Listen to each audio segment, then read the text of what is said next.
یہاں کچھ لوگ جو ہیں جیسے بریلوی حضرات، یہاں اور دماغ میں ایک چیز کو تازہ کر لیجیے، بریلوی حضرات سے جب آپ اس قسم کی باتوں کا رد کریں گے تو وہ کیا کہتے ہیں کہ کفار مکہ جن کو پکارتے تھے نا، جن کی عبادت کرتے تھے، وہ گمراہ کافر جاہلی لوگ تھے، وہ صحیح نہیں تھے، اور ہم جن کو پکارتے ہیں، ہم جن کو اللہ تبارک و تعالیٰ کے یہاں سفارشی مانتے ہیں، وسیلہ مانتے ہیں، وہ کون لوگ ہیں؟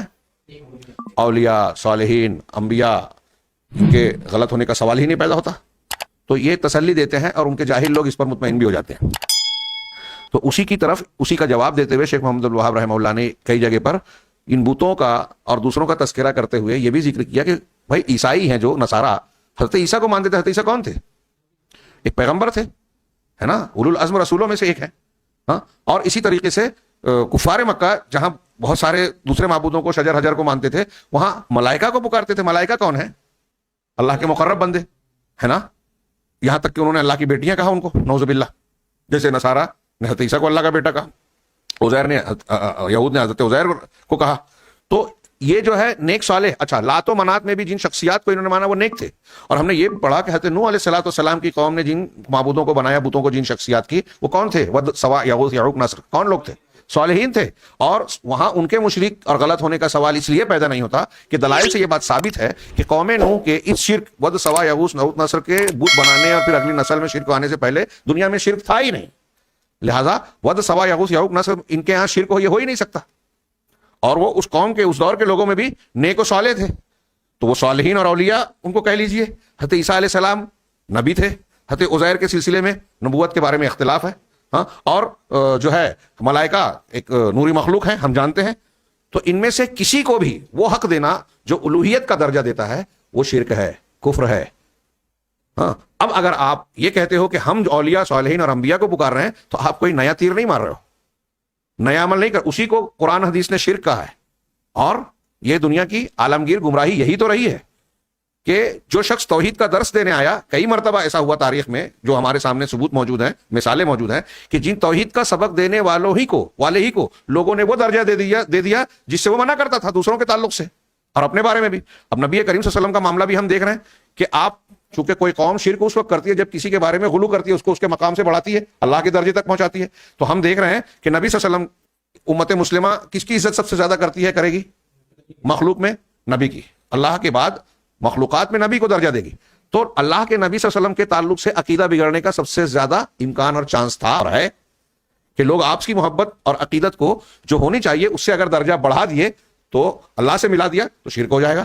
اسی لیے ہم دیکھتے ہیں کہ نبی کریم صلی اللہ علیہ وسلم کی پوری دور نبوت میں قدم قدم اور مقام مقام پر آپ نے بار بار اس سے تنبیہ کی، ہاں، کہ مجھ کو حد سے نہ بڑھانا، لا تطرونی کما اطرت النصارى عیسی ابن مریم۔ الگ الگ الفاظ، الگ الگ انداز میں آپ نے یہ تعلیم دی کہ دیکھو مجھ کو میرے مقام سے نہ بڑھانا، جیسے نصارہ نے عیسیٰ علیہ السلام کے بارے میں کیا تھا، اللہ کا بیٹا کہہ دیا، نعوذ باللہ۔ میں اللہ کا بندہ اور اس کا رسول ہوں۔ آپ سے کہا سید، کسی نے آ کے کہا سید مت کہو، سید اللہ ہے، حالانکہ مخلوق کے معنی میں سید کہا جا سکتا ہے، لیکن آپ نے روکا تاکہ شرک کا دروازہ بند رہے۔ آپ کے سامنے ایک صحابی نے آ کے کہا ماشاء اللہ و شئت، جو اللہ چاہے اور جو آپ چاہیں۔ فیضان کو جگہ دیجیے، جو اللہ چاہے اور جو آپ چاہیں۔ اللہ کے رسول نے فوراً کہا اجعلتنی للہ ندا، کیا تو نے مجھے اللہ کے برابر بنا دیا؟ قل ماشاء اللہ وحدہ، جو اللہ چاہے اکیلا، یہ کہو۔ کتنی صاف تعلیمات ہیں یہ میں 2-3 مثالیں دے رہا ہوں۔ پھر قرآن میں بھی یہ مضمون بار بار دہرایا گیا، آپ کا معاملے میں حق نہیں ہے، آپ جس سے محبت کریں، پسند کریں، اس کو آپ ہدایت نہیں دے سکتے، انک لا تہدی من احببت۔ آپ کہہ دیجئے کہ میں اپنی ذات کے لیے بھی نفع کا اور نقصان کا کچھ بھی مالک نہیں ہوں، اور آپ نے اپنے قریبی خاندان کے لوگوں سے کہا کہ قیامت کے دن اللہ کے سامنے میں تمہارے کام نہیں آؤں گا۔ اپنے قریبی رشتہ داروں کو بھی کہا، دوسرے موقع پر عام صحابہ کو بھی کہا کہ میں اگر اللہ پکڑے گا تو بچا نہیں سکوں گا، میں تمہارے بارے میں اختیار نہیں رکھتا۔ کتنی واضح، صاف، کلیئر تعلیم ہے۔ اس کے باوجود، ایسی تعلیم کے باوجود، ایسے نبی پر ایمان لانے کے باوجود، اگر کوئی یہ کہے کہ اس کائنات میں کچھ لوگ ابدال ہیں، قطب ہیں، غوث ہیں، جو کائنات کا نظام چلاتے ہیں، فلاں فلاں غار میں ان کی میٹنگ ہوتی ہے اور پھر وہ مختلف چیزوں کا فیصلہ کرتے ہیں، تو کتنے بڑے، یعنی اس کو ہم اردو زبان میں آپ لوگ سمجھتے کہ نہیں، کہیں کہ اندھیر کی بات ہے۔ یعنی یہ ایک عجیب غریب تضاد ہے۔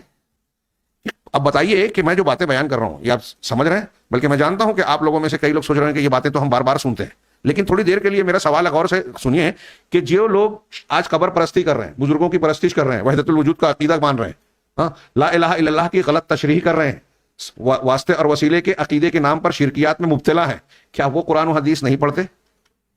پڑھتے ہیں, ان میں عربی جاننے والے بھی ہیں, ہاں عالم نہیں, ان کے یہاں تو علامہ اور نہ جانے کیا کیا کئی لائن کے بعد اصلی نام آتا ہے, اتنے القاب لگاتے ہیں. یہ سب کچھ پڑھتے ہیں, ہنسنے کی نہیں, غور کرنے کی ضرورت ہے. یہ سب کچھ پڑھتے ہیں, اتنا علم والا کہلاتے ہیں, پھر بھی توحید کے اس واضح ترین سبق کو جسے قرآن و حدیث نے اس طرح سے بیان کیا ہے کہ موٹی سے موٹی عقل والے کو آسانی سے سمجھ میں آ جائے. اور ہم دیکھتے ہیں کہ جو فطرت پر ہوتا ہے, وہ ایک کھیت میں کام کرنے والا کسان ہی کیوں نہ ہو, وہ توحید کو بہت واضح انداز میں مانتا ہے. میں نے نقل کیا تھا, احمد دیداد نے کسی کتابچے میں اپنے ذکر کیا کہ آسٹریلیا کے ایک دیہاتی سے میں نے سوال کیا کہ تیرا رب کون ہے, تو اس نے جواب دیا کہ میرا رب ایسا ایسا ہے. اور احمد دیداد نے کہا کہ میں اس کا ترجمہ کروں گا تو ہو سکتا ہے آپ کو عجیب لگے, ہنسی آئے, لیکن غور کریں گے تو آپ کو یہ دیہاتی شخص جو اپنے دیہاتی انداز میں اپنی توحید اور رب کی تعریف کر رہا ہے, ہاں, وہ واشنگٹن اور لندن کے مشرک سے زیادہ اونچا نظر آئے گا. تو اس کا جواب کا مطلب یہ تھا, اس کا ترجمہ انہوں نے کیا کہ میرا رب وہ ہے جسے حاجت نہیں ہوتی, یعنی پاخانے کے لیے نہیں جاتا. تو کہا کہ آپ کو عجیب لگے گا, لیکن غور کیجئے کہ اس کی بات کا فہوا مقصود کیا ہے کہ میرا رب مطلب اس کو کوئی عیب, کوئی حاجت, کوئی ضرورت نہیں ہے. اور چونکہ وہ انسان اور دیہاتی ہے, لہذا اس نے اپنے طور پہ بات کہی. یہی بات قرآن نے بہت اعلیٰ انداز میں بیان کی. حضرت عیسیٰ علیہ السلام اور ان کی والدہ مریم علیہ السلام, ان دونوں کی الوہیت کا رد کرتے ہوئے قرآن نے نصارہ کے رد میں ایک جملہ بیچ میں کہا ہے, ہاں, کانا یا کلانی طعام, وہ دونوں کھانا کھاتے تھے.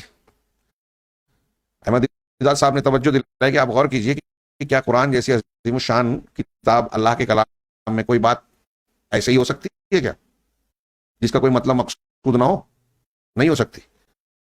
اب قرآن میں کسی دو شخصیت کے بارے میں یہ کہا جا رہا ہے کہ وہ کھانا کھاتے تھے, یہ کوئی بظاہر اہم بات ہے کہ میں آپ کے بارے میں آ کے یہ بتاؤں کہ ارے وہ کھانا کھاتا ہے, میں اور آپ کہیں کہ کھانا کھاتے ہیں, یہ کوئی خبر ہے کیا؟ آپ بولیں گے کھاتا ہے, ہم سب کھاتے ہیں. تو یہ رد تھا, یہ توحید کا تذکرہ اور ان کی الوہیت و ربوبیت کا رد تھا. بس 2 منٹ انشاءاللہ.